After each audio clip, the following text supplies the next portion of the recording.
Hello friends, welcome to now prime. ये है reincarnated as a game changer का एक और एपिसोड। Now let's begin.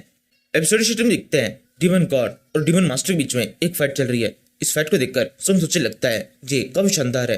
मेरे पास में अब एक अच्छा मौका है, मुझे जल्दी से अपने गन को चार्ज करके इस डीमन मास्टर को मार देना चाहिए, तब इस फाइट के अंदर मैं जीत सकता हूँ। मुझे यहाँ पर कोई फर्क नहीं पड़ता इन दोनों में से फाइट के अंदर कौन जीतेगा। संगी से कुछ कह रहा होता है, तभी जेरियो संगी पर अटैक करके उसे सरधन उठा देता है और उसे कहने लगता है मैं अब डीमन साइड में हूँ, इसलिए मैं तुम्हें अभी नहीं कुछ नहीं करने दूंगा। सोंग कहता है जेरियो ये तुम क्या कर रहे हो, क्या तुम सच में ये सब कुछ करना चाहते हो? जेरियो कहता है हाँ मैं यही करना चाहता हूँ। सोंग कहता है तो फिर ठीक है, अब तुम्हें मारने से पहले मेरे हाथ कांपेंगे नहीं, मैं तुम्हें एक इंसान नहीं एक डीमन ही समझूंगा। जेरियो कहता है जब तक मैं नॉर्मल ह्यूमन था तब तक मेरी पावर पूरी तरह से लिमिटेड थी, लेकिन जब से मैं डीमन क्लेन को ज्वाइन किया हूँ मेरी पावर काफी ज्यादा बढ़ चुकी है। मेरी स्वॉर्ड अपनी लिमिट को पार करके उससे बहुत आगे निकल गई है। मैं भी अब एक डीमन गॉड बन चुका हूँ और डीमन गॉड बनने का ये एक रिवॉर्ड है। सोंग कहता है जेरियो गद्दार, ये कितने सॉन्ग थे जिससे जेरियो तो भागने लगता है। जेरियो भी सॉन्ग की तरफ भागता है और उसे कहने लगता है मैंने काफी लंबे टाइम से तुमसे फाइट करने की सोच रखा था, लेकिन कभी भी इसका मौका मिला ही नहीं, लेकिन अब मेरी इच्छा पूरी होगी। ये बैटल हमारी डेस्टिनी में थी जो कि होनी ही थी। ये कितने जेरियो जोर चलकर सॉन्ग पर अटैक करता है। इसी टाइम पर सॉन्ग अपनी गन निकाल लेता है और उसे कहने लगता है मैंने कभी नहीं सोचा था हम इस तरह से लड़ेंगे, लेकिन चलो ठीक है अब यही सही। ये कितने सॉन्ग अपनी गन फायर कर देता है, गन के अंदर से एक बहुत तेज बुलेट निकलती है। जेरियो तेजी से अपनी ऑडियंस स्पीड का यूज करके स्ट्राइक को डॉच कर लेता है और फिर और भी तेजी से सॉन्ग की तरफ भागने लगता है। सॉन्ग जल्दी से जुमी की वजह से कुछ टीलों को बाहर निकाल लेता है, लेकिन इनसे जेरियो रुकता नहीं है। वो जोर से अपनी तरफ घुमाता है जिससे एक ही झटके में ये सारे टीले कट जाते हैं। सॉन्ग कहता है ये भी तक खत्म नहीं हुआ। ये कहते सॉन्ग अपने एक स्किल यूज करता है, वहां पर चारों तरफ पानी की लहर दिखाई देने लगती है। इन लहरों के अंदर से भी जेरियो अपनी हाई स्पीड का यूज करके बच जाता है। इसी टाइम पर सॉन्ग अपने टेलीपोर्टेशन पावर यूज करके जेरियो के पीछे चलता है और उसके ऊपर अपनी ब्लाइंडनेस की स्किल का यूज करता है। ये स्किल जेरियो के ऊपर काफी तरह से काम करती है।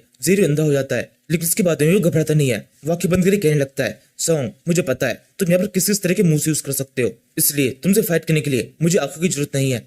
इसी टाइम पर सॉन्ग सोचता है मेरी बोन ब्लेड तो टूट चुकी है, इस फाइट के अंदर मुझे अपने दूसरी ब्लेड का यूज करना होगा। ये कहते सॉन्ग अपनी दूसरी ब्लेड जिसका नाम हेल ब्लेड है उसे बाहर निकाल लेता है। ये एक ए रैंक का वेपन है और इसी से जेरियो को प्रोटेक्ट कर देता है। जेरियो जल्दी से अपने एक ऑर्डिनल फोर्स का यूज करता है जिससे सॉन्ग का अटैक ब्लॉक हो जाता है। सॉन्ग कहने लगता है ऐसा कैसे हो सकता है, तुम अपने ऑर्डिनल फोर्स को फिजिकल फॉर्म में कैसे यूज कर पा रहे हो, ये तो केवल एक ओरा है। जेरियो कहता है सॉन्ग मैंने तुमसे पहले ही कहा था मुझे तुम्हारे हर एक मूव को पता है, लेकिन मेरे पास में इतने सारे मूव्स है जिसके बारे में तुम सोच भी नहीं सकते। तुम अब मेरी इस बड़ी पावर के सामने कुछ भी नहीं हो। जिकितु जेरियो अपने एक स्किल यूज करता है, उसके हाथों के बीच में एक पावर बॉल बनने लगती है। सेम ऐसी पावर बॉल इस ऑर्डिनल फोर्स के दोनों हाथों के बीच में बनती है। सॉन्ग इस टाइम पर यहीं पे होता है और वो इस पावर बॉल के बीच में फंस जाता है।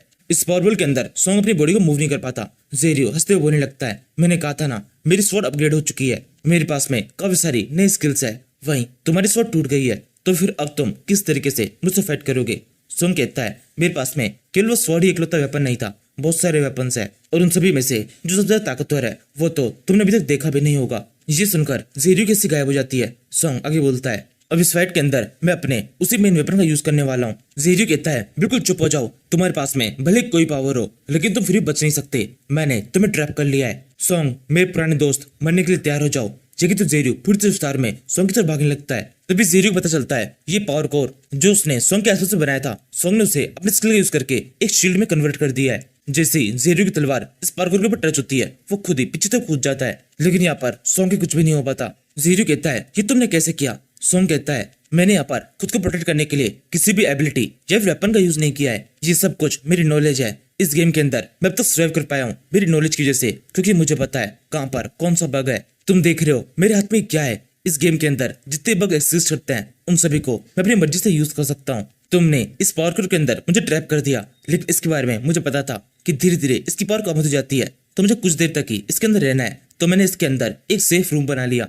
अब जब इस पावर कोर की पावर एकदम कम हो चुकी है तो फिर ठीक है। जिकितो सॉन्ग पहले तो उस सेफ रूम को उठाता है और फिर जोर से अपने हाथ घुमाकर उस पावर को तोड़ देता है। जेरियो कहता है तो क्या हुआ, तुम्हारे पास में बग्स की पावर है, लेकिन सबसे बड़ी पावर तो मेरे पास ही है। तुम्हारी बग्स केवल कुछ छोटी मोटी ट्रिक्स है, इससे तुम कुछ देर के लिए मुझे रोक सकते हो, लेकिन फिर भी यहाँ पर तुम ही मरोगे। ये कर जेरियो वापस से सॉन्ग की तरफ भागता है और भागते हुए अपनी स्पीड और स्ट्रेंथ को काफी ज्यादा बढ़ा लेता है। इसी टाइम पर सॉन्ग के चेहरे पर एक अजीब सी स्माइल होती है। वो कहने लगता है तुम मेरे ट्रैप के अंदर फंस चुके हो। तुम्हें याद है वो वाटर अटैक जो कि मैंने तुम पर थोड़ी देर पहले किया था और तुमने उसे सही से डॉच कर लिया था? उस अटैक को मैंने अभी के लिए किया था। Ice stream activate. सॉन्ग के इतना कहने के साथ ही चारों तरफ एक बहुत बड़ा आइस का बॉक्स बन जाता है जिसके अंदर केवल सॉन्ग और जेरियो है। जेरियो कहने लगता है तुम क्या करने वाले हो। सॉन्ग कहता है अब मेन कोर्स शुरू होगा। सॉन्ग के इतना कहने के साथ ही जेरियो के ऊपर काफी सारे आइस शॉट्स दिखाई देने लगते हैं। जेरियो कहता है तुमने बैटलफील्ड अपने सबसे बना लिया है, लेकिन फिर भी ये फाइट तो मैं ही जीतूंगा। ये बात सच है, मैंने तुम्हें कुछ ज्यादा ही कम समझ लिया था। सॉन्ग कहता है ये कोई बैटलफील्ड नहीं है, ये तुम्हारी कब्र है। ये कर सॉन्ग जोर से अपना हाथों नीचे की तरफ करता है। उसके ऐसा करने के साथ ही हवा में जितने भी आइस शॉट्स होते हैं वो तेजी से जेरियो के ऊपर गिरना शुरू हो जाते हैं। जेरियो पर वापस से अपनी हाई स्पीड का यूज करके तेजी से इधर उधर भागने लगता है। उनमें से एक भी आइस शॉट उसके ऊपर गिर नहीं पाता। जेरियो कहने लगता है सॉन्ग ये सब कुछ बेकार है, इस तरीके से तुम मेरे ऊपर एक भी स्क्रैच नहीं मार पाओगे। जेरियो के इतना कहने के साथ ही उस जगह पर जितने भी आइस शॉट्स होते हैं वो सारे खत्म हो जाते हैं। फिर जेरियो वापस सॉन्ग की तरफ भागने लगता है और उसे कहता है अगर तुम इस तरीके से मुझ पर लगातार अटैक करते रहोगे तो धीरे धीरे तुम्हारा स्टेमिना खत्म हो जाएगा। तुम्हारे पास में स्टेमिना, स्ट्रेंथ सब कुछ लिमिटेड है, लेकिन मेरे पास नहीं। सॉन्ग कहता है अच्छा ऐसी बात है तो फिर मेरी एक और स्किल देखो। लेकिन तो सॉन्ग अपनी एक और स्किल यूज करता है। जमीन की जैसे एक बहुत बड़ा बर्फ का पहाड़ बाहर निकलता है जो कि सॉन्ग और जेरियो के बीच में आ गया है। जेरियो कहता है सॉन्ग ये सब कुछ तुम क्या कर रहे हो, फाइट में मेरे सामने आओ, मेरे छुपने की जरूरत नहीं है, तुम्हारा मरना तय है, अपनी डेथ को एक्सेप्ट करो। सॉन्ग कहता है यहाँ पे चारों तरफ बर्फ है, इसलिए अब यहाँ की ठंड और ज्यादा बढ़ने वाली है, तुम्हें फॉल्स बाइट हो सकता है, थोड़ा संभल के। ये कहते हुए सॉन्ग अपने एक स्किल यूज कर देता है। जेरियो के पाँव के अंदर से कुछ छोटे छोटे ब्लैक रंग के हाथ पांव निकलने लगते हैं जो कि उसकी पूरी बॉडी को जकड़ने की कोशिश करते हैं। जहाँ पर सॉन्ग ने अपने सोल अटैक का यूज किया है जिसका इम्पैक्ट जेरियो के ऊपर काफी खतरनाक होता है। वो जोरों से चिल्लाना शुरू कर देता है। सॉन्ग कहता है तुम्हारी चीखें मुझे सुनने में काफी अच्छी लग रही है, ये सारे इंतजाम मैंने इस अटैक करने के लिए किया था।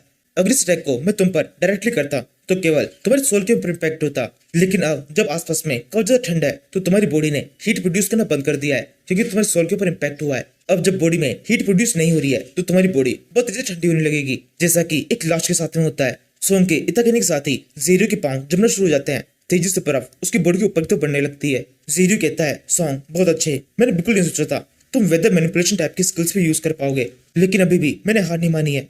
जेरियो अपनी तलवार को अपने दोनों हाथों से पकड़कर अपनी स्किल यूज करता है। उसकी बॉडी के अंदर से एक हीट वेव निकलती है जिससे उसकी बॉडी के ऊपर जो भी आइस वगैरह होती है वो तुरंत ही हट जाती है। फिर जेरियो जोर से उठकर सॉन्ग से कहने लगता है सॉन्ग तुम्हें ये बात बतानी चाहिए थी, तुम्हारी तरह ही मेरे पास में भी एक लेथल डैमेज की पावर है, यानी कि एक जानलेवा अटैक को मैं अवॉइड कर सकता हूँ। सॉन्ग कहता है मुझे बात पहले से बता दी, इसी वजह से मैंने तुम्हारे ऊपर पहले ये अटैक किया, तुमने अब अपने इस प्रोटेक्शन का यूज कर लिया है तो अब मैं तुम्हारे ऊपर अगला अटैक कर सकता हूँ। ये सुनकर अब जेरियो थोड़ा डर जाता है। वो कहने लगता है तुम क्या करने वाले हो। सॉन्ग कहता है मैं कुछ नहीं करूंगा, मैं बस थोड़ा सा इंतजार करूंगा, तुम्हें तुम्हारे जवाब अपने आप ही मिल जाएंगे। सॉन्ग के इतना कहने के साथ ही हम इस आइस बॉक्स के बाहर का सीन देखते हैं जहाँ पर ये डीमन लॉर्ड और इस डीमन मास्टर के बीच में फाइट चल रही है। ड्रैगन इस फाइट के अंदर अपने गेमिंग कमांड का यूज कर रहा है। वो अपने कमांड का यूज करके लेवल 100 के एक मॉन्स्टर को यहाँ पर समन कर देता है और इस मॉन्स्टर को ऑर्डर देता है कि आगे बढ़कर बेईमोन पर अटैक करे। लेकिन ये मॉन्स्टर बेईमोन के सामने कुछ भी नहीं है। बेईमोन केवल एक तलवार घुमाती है और एक ही झटके में इस मॉन्स्टर के 2 टुकड़े हो जाते हैं। फिर बेईमोन ड्रैगन की तरफ बढ़ना शुरू कर देती है। वो पहले तो जमीन पर आती है। इसी टाइम पर ड्रैगन अपने कमांड का यूज करता है जिससे वो इनविजिबिलिटी को कैंसिल कर देता है। रुफेल कहती है मास्टर ये आपने क्या किया, इनविजिबिलिटी को कैंसिल करने से क्या होगा। स्लोथ कहता है बेईमोन के पास में ऐसे बहुत सारे स्लैशेस है जो कि दिखाई नहीं देते हैं, इसलिए उन्हें डॉज करना काफी मुश्किल पड़ता है। ड्रैगन ने उस इनविजिबिलिटी को कैंसिल कर दिया है और वो सारे स्लैशेस दिखाई देंगे। स्लोथ इतना कहता है कि तो ये बेईमोन अपना अटैक कर देती है। वो ड्रैगन के ऊपर अपनी तलवार मारने की कोशिश करती है। ड्रैगन इस टाइम पर अपनी कमांड यूज करता है जिससे उसके सामने एक ब्लैक होल बन जाता है। जिस तरीके से बेईमोन की तलवार ड्रैगन की बॉडी की टच नहीं हो पाती, ये देखकर बेईमोन काफी चौंक जाती है। ड्रैगन कहने लगता है बेईमोन मुझे पता है मैं तुम्हें हरा नहीं सकता क्योंकि तुम्हारी पावर बहुत ज्यादा है, तुम्हारे अटैक्स को डॉज किया नहीं जा सकता, लेकिन अलग अलग ट्रिक्स का यूज करके मैं तुम्हारे अटैक्स को आसानी से ब्लॉक कर सकता हूँ। बेईमोन कहती है तुम मेरे केवल कुछ छोटे मोटे अटैक्स को ब्लॉक कर सकते हो, मेरे काफी सारे अटैक्स है जो कि कोई ब्लॉक नहीं कर सकता। जेकर बेईमोन अपनी एक और स्किल यूज करने लगती है जिसका नाम 1000 इल्यूजन है। उसकी बॉडी के आसपास में एक बहुत ही लाइट दिखाई देने लगती है। रुफेल कहती है अब ये क्या है। स्लोथ कहता है ये एक खतरनाक अटैक है। जब बेईमोन केवल एक अटैक कर रही थी तब ड्रैगन ने ये स्पेस ब्लॉक बनाकर उसे डॉज कर लिया था, लेकिन अब जब कई सारे अटैक उसके ऊपर होंगे तब इसे रोकना काफी मुश्किल होगा। इस अटैक को देखकर ऐसा लग रहा है बेईमोन अपनी फुल पावर से किसी भी तरीके से ड्रैगन को मारना चाहती है। बेईमोन कहती है ये तुम्हारी पनिशमेंट है, 6 साल के लिए मुझे उस आइलैंड के ऊपर कैद करने के लिए और उससे ज्यादा टाइम के लिए मुझे कोबा में रखने के लिए। बेईमोन के इतना कहने के साथ ही उसकी बॉडी के अंदर से उसकी जैसे बहुत सारे बेईमोन्स बाहर निकलने लगते हैं और इन सभी का एक ही टारगेट होता है ड्रैगन। ये सभी पूरी तफसील में ड्रैगन तो भागना शुरू कर देता है। इससे ड्रैगन बहुत ज्यादा डर जाता है। वो सोचने लगता है ये सब कुछ क्या हो रहा है, इतने सारे मुझ पर एक साथ अटैक कर रहे हैं, मैं किस तरीके से इन सभी को ब्लॉक करूं। जिद्दी को रफेल भी काफी डर जाती है। वो कहने लगती है मास्टर कुछ कीजिए, लेकिन मास्टर कुछ नहीं कर पाता। बेईमान के इन इल्यूजनरी तलवारें कब तेजी से इस ड्रैगन की ओर पड़ जाती है। इसके मुंह से खून बहने लगता है और ये जमीन पे गिर जाता है।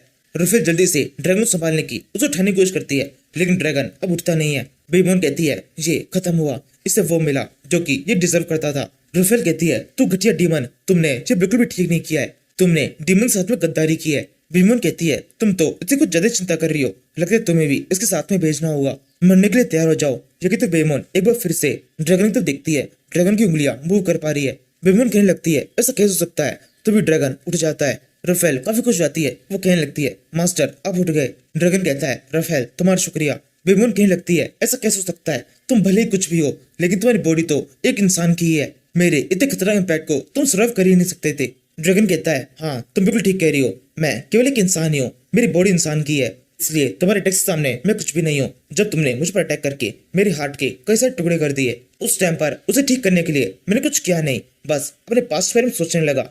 अपने पास्ट में इस वर्ल्ड के अंदर मैंने जिंदा रहते हुए हेल देखा है, मैंने अपने सारे साथियों की लाशें देखी है, उन सभी को मेरे सामने मरते हुए, और जिन लोगों ने उन्हें मारा उन्हें हंसते हुए देखा है। मुझे याद है वो लोग मुझे मारना चाहते थे, उन्होंने मेरे साथ के 99 लोगों को मार दिया था। वो मुझे मारकर अपना 100 नंबर पूरा करना चाहते थे।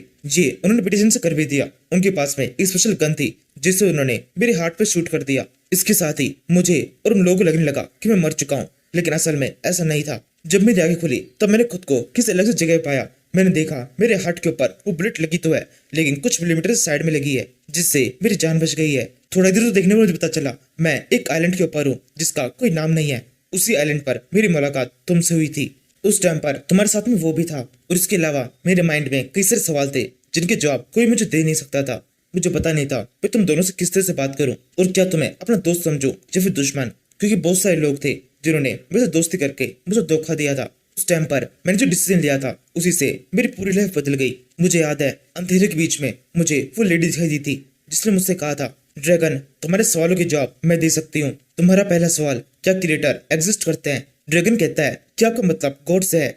लेडी कहती है नहीं, गॉड्स बहुत ज्यादा पेचीदा होते हैं, उन्हें समझा नहीं जा सकता, लेकिन मैं तुम्हें कुछ आसान तरीके समझाती हूँ। क्रिएटर से मेरा मतलब GM से है, यानी कि गेम मास्टर। एक गेम के अंदर तुम जो चाहे वो कर सकते हो, तुम्हारे वहाँ पे रूल्स होंगे, जो तुम कहोगे वो हो जाएगा, तुम्हारी पावर की कोई लिमिटेशन नहीं होगी। उस वर्ल्ड के अंदर जो कोई पैदा होगा वो सबके सब तुम्हारी बात मानेंगे, उन सभी के अंदर तुम अपने हिसाब से मॉडिफिकेशन कर सकते हो। उस वर्ल्ड के अंदर जितनी बीमारियां, डिजास्टर्स, वो सब के सब तुम्हारे कंट्रोल में होंगे। तुम इस वर्ल्ड के अंदर कई सारी बुरी चीजों को होने से पहले ही रोक पाओगे। ड्रैगन कहता है आप क्या कह रही हैं, मुझे कुछ समझ में नहीं आ रहा है। लेडी कहती है इस वर्ल्ड के अंदर काफी सारे ह्यूमंस हैं जिन सभी ने अपने लिए अलग अलग रूल्स बना लिए हैं। इन रूल्स को वो फॉलो करते हैं। ये रूल्स उनके लिए लिमिटेशन की तरह है, कोई भी ह्यूमन अपने बनाए हुए रूल से बाहर नहीं निकल सकता। अब यहाँ पर इस वर्ल्ड के अंदर कोई चाहिए जो कि हर एक इंसान के लिए अलग अलग रूल्स बनाए, उन सभी इंसानों को कंट्रोल करे। ये काम है एंशिएंट बीइंग का, यानी मेरा। ड्रैगन कहता है एंशिएंट बीइंग वो क्या होता है? लेडी कहती है एंशिएंट बीइंग एक स्पेशल बीइंग्स होते हैं जो कि ह्यूमंस के आने से पहले ही इस अर्थ की ओर मौजूद थे। एंशिएंट बीइंग्स के अंदर इतनी ज़्यादा पावर होती है कि वो अपने हिसाब से इस पूरे वर्ल्ड को कोड कर सकते हैं। जैसे जैसे टाइम बीतता गया अर्थ हमारे लिए सुटेबल नहीं रही, कई सारे एंशिएंट बीइंग्स इटर्नल स्लंबर के अंदर चले गए। बचे हुए बीइंग्स के पास में कोई दूसरा रास्ता नहीं था, हमें इस वर्ल्ड को छोड़कर यहाँ से जाना पड़ा ताकि किसी और जगह को ढूंढ सके। इस तलाश के दौरान हमने अपनी टेक्नोलॉजी को बहुत ज्यादा आगे बढ़ाया। इसके अंदर हमें कभी भी मिली, हमने एक नए बीइंग का क्रिएट किया जिसको नाम दिया ह्यूमंस। इस नए बीइंग को लेकर हम वापस से अर्थ पर आ गए। ह्यूमंस ने इस वर्ल्ड के अंदर आने के बाद में खुद की पॉपुलेशन को काफी ज्यादा बढ़ाया, इस वर्ल्ड को चेंज किया, इस वर्ल्ड को इस लायक बनाया कि हम भी यहाँ पर रह सकें। इसी टाइम पर हमने कुछ ट्रायल्स भी यहाँ पर इम्प्लांट किए ताकि हम इन ह्यूमंस की परीक्षा ले सकें। ड्रैगन कहता है ये इसका मतलब ये लड़ाइयाँ जो कि ह्यूमंस के बीच में अक्सर होती रहती है, ये सब कुछ आपकी वजह से है, ये सब आपका केवल एक ट्रायल है। आपके इस बेकार के ट्रायल की वजह से मेरे पेरेंट्स की डेथ हो गई। लेडी कहती है हाँ ये सच है, ये सब कुछ हमारी वजह से हो रहा है क्योंकि हम ये सब करना चाहते हैं, क्योंकि ग्रोथ रेट बहुत ज्यादा हाई हो चुकी है, इसलिए जरूरी है सब कुछ पूर्ति से बैलेंस रहे, इसलिए अक्सर ही ये सब कुछ करना पड़ता है। इस वर्ल्ड के अंदर हमारे काफी सारे लोग हैं जो कि कई सारे ह्यूमंस को मौका देते हैं एंशिएंट बीइंग बनने का। अब यही मौका हम तुम्हें दे रहे हैं, ह्यूमंस आइडेंटिटी को छोड़ दो और हमें आके ज्वाइन कर लो। हमें ज्वाइन करने के बाद भी तुम भी हमारी तरह एक एंशिएंट बीइंग बन जाओगे। ड्रैगन कहता है मैं तुम्हें ज्वाइन कर लूं? नहीं, बिल्कुल भी नहीं, मैं तुम्हें कभी ज्वाइन नहीं करने वाला, ये सब कुछ बिल्कुल बकवास है। लेडी कहती है तुम्हारे जॉब सुनकर मैं बहुत सरप्राइज हो चुकी हूँ, मुझे बिल्कुल उम्मीद नहीं थी तुम मुझसे ये सब कुछ कहोगे। इतना सब कुछ जानने के बाद में तुम्हें पता है मैं तुम्हें बहुत कुछ बता चुकी हूँ, अब तुम्हें यहाँ जिंदा नहीं भेजा जा सकता। तुम्हें या तो हमें ज्वाइन करना होगा या फिर खत्म हो जाना होगा। ड्रैगन कहता है ठीक है, मैं तुम्हारी मदद करूंगा। लेडी कहती है मदद करोगे? और वो कैसे? तुम तो केवल एक टीनेजर हो। ड्रैगन कहता है तुम्हारी बातों को सुनकर मुझे एक बात तो पता चल चुकी है, तुम बहुत ज्यादा ताकतवर हो, लेकिन इसके बावजूद भी तुम्हें इस जगह पर छुप के रहना पड़ रहा है। तुम कभी भी खुद से ह्यूमंस के सामने नहीं आ सकते। इसी वजह से मुझे ये भी लगता है अब ये अर्थ दोबारा से तुम्हारे रहने लायक नहीं रही है। ये सुनकर लेडी हंसना शुरू कर देती है और कहती है वाओ, तुम बहुत स्मार्ट हो। तुमने जो कुछ भी कहा वो थोड़ा बहुत सच है। ह्यूमंस इस टाइम पर काफी ताकतवर हो चुके हैं। उन्हें हमने ही बनाया था, लेकिन अब वो थोड़ा बहुत हमसे आगे निकल गए। हमारे रूल्स उनके ऊपर काम नहीं करते। इसी वजह से ऐसे बहुत सारे एंशिएंट बींग्स है जो कि अभी भी अर्थ पर नहीं आ पा रहे। उन्हें लगता है अर्थ के ऊपर आना पूरी तरह सुसाइड जैसा है। ड्रैगन कहता है ठीक है, इस सब के अंदर मैं तुम्हें मदद करूंगा, चाहे इसके बदले में पूरी ह्यूमैनिटी को खत्म करना पड़े। लेडी कहती है तुम ऐसा क्यों करोगे? और क्या तुम्हारे इसके अंदर कोई अपना स्वार्थ नहीं है? मैं तुम्हारे पर भरोसा कैसे करूं? ड्रैगन कहता है यहाँ पर तुम्हारे पास में कोई दूसरी चॉइस नहीं है। अगर तुम खुद से ये सब कुछ कर सकते तो कब का कर चुके होते। यहाँ पर मैं ही हूँ जो तुम्हारी मदद कर सकता हूँ। इस वर्ल्ड के अंदर जिंदा रहने का मेरे केवल एक ही कारण है, मेरे को सभी ह्यूमन से बदला लेना है, जिसकी वजह से मेरे पेरेंट्स की डेथ हुई। मेरा बदला इस पूरी ह्यूमैनिटी को बदल देगा।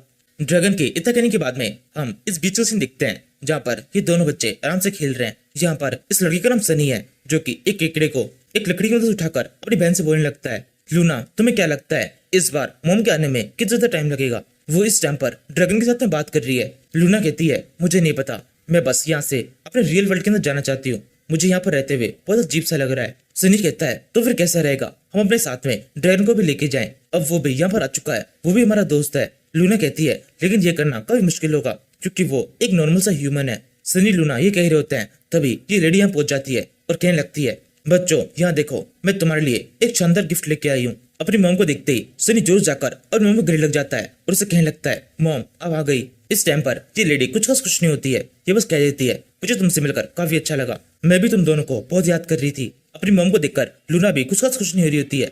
लेडी कहती है लूना क्या हुआ, क्या तुम मुझे देखी खुश नहीं हो? ये सुनकर लूना भी और मॉम की तरफ बढ़ने लगती है और कहती है नहीं ऐसा नहीं है। इसी टाइम पर ये लेडी अपने पास से एक ट्रायंगल बाहर निकालती है। ये वही ट्रायंगल है जो कि इस टाइम पर सॉन्ग के पास में है। ये इसे सनी को देने लगती है और इसे कहती है ये एक बहुत ही स्पेशल ट्रायंगल है, इससे तुम इस वर्ल्ड के बग्स को अपने हिसाब से कंट्रोल कर सकते हो। ये तुम्हारे लिए एक तोहफा है, ये एक खिलौना नहीं है, इसका सही तरह से यूज करना। इसके अंदर इतनी ज्यादा पावर है कि तुम इसकी मदद से अपने हिसाब से कोई गेम क्रिएट भी कर पाओगे। इस तोहफे को देखकर सनी बहुत खुश हो जाता है। इसके बाद में लूना का नंबर आता है। लेडी लूना को भी एक लॉकेट दे देती है, लेकिन इसकी पावर के बारे में बताती नहीं है। उससे कहने लगती है मुझे पता है तुम वापस से अपने रियल वर्ल्ड के अंदर जाना चाहती हो, लेकिन वहां पर हम जल्दी ही जाएंगे, अभी नहीं जा सकते। इसी टाइम पर अपने पर्सन को देखकर ये दोनों बच्चे काफी खुश होने लगते हैं। ड्रैगन इस लेडी से पूछने लगता है ये दोनों है कौन? लेडी कहती है लूना एंशिएंट बीइंग्स की प्रिंसेस है, यही कारण है कि मैं अक्सर ही अर्थ के ऊपर आना पड़ता है। ड्रैगन कहता है मैं समझ रहा हूँ, इसका मतलब स्पेस के अंदर आप लोगों के साथ में जरूर से कुछ खतरनाक चल रहा है, इसी वजह से आप लोगों ने